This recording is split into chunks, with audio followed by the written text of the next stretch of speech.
अस्सलामुअलैकुम, welcome to my YouTube channel life with KS। आज मैं आपके लिए लाई हूँ ऐसे घरेलू टोटके जिन्हें सुनकर आप मुझे दुआएं देंगे। चाय की पत्ती का इस्तेमाल।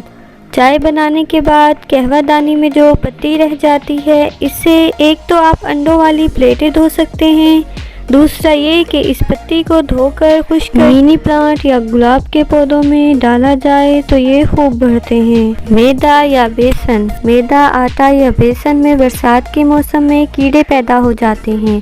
अगर इन चीज़ों के बर्तन में तेज़पात के पत्ते रख दिए जाएं तो कीड़े नहीं आएंगे। घी की चिकनाहट। अगर फ्राई पैन ज़रा सा भी गीला रह गया हो तो जब आप घी डालकर कोई चीज़ तलने लगते हैं तो घी चरचर करता है या उछलने लगता है।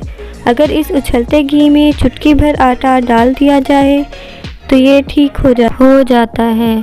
टमाटर के छिलके। टमाटर का छिलका उतारने का एक आजमूदा टोटका ये है, टमाटर को कांटे या छुरी की नोक चुभोकर पकड़ लें और आग पर रखें। छिलका तड़क कर फट जाएगा। अब आसानी से छिलका उतार दें और सालन में इस्तेमाल करें। खरबूजा और गोश्त। बाज़ दफ़ा गोश्त ऐसा आ जाता है कि गलने में नहीं आता। खरबूजे के छिलके फेंकने के बजाय इन्हें सुखाकर रख लें और गोश्त में पकाते हुए डाल दें तो गोश्त आसानी से गल जाता है। डबल रोटी।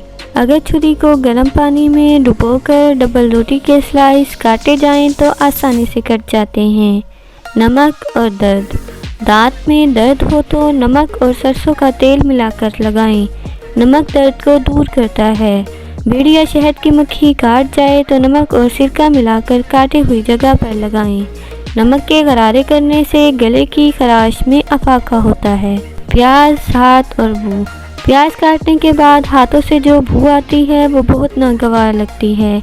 इस बू को दूर करने के लिए उंगलियों पर नमक अच्छी तरह मलकर नीम गर्म पानी से हाथ धो लें। पुदीना और मक्खियाँ। जहाँ ताज़ा पुदीना पड़ा हो वहाँ पर मक्खियाँ नहीं आती, लिहाजा किचन में पुदीना खुला रहने दें। इसकी जड़ें पानी के बर्तन में डुबो दें तो पुदीना कई रोज़ तक ताज़ा दम रहता है। I hope you like the video. Thanks for watching. अल्लाह हाफिज़।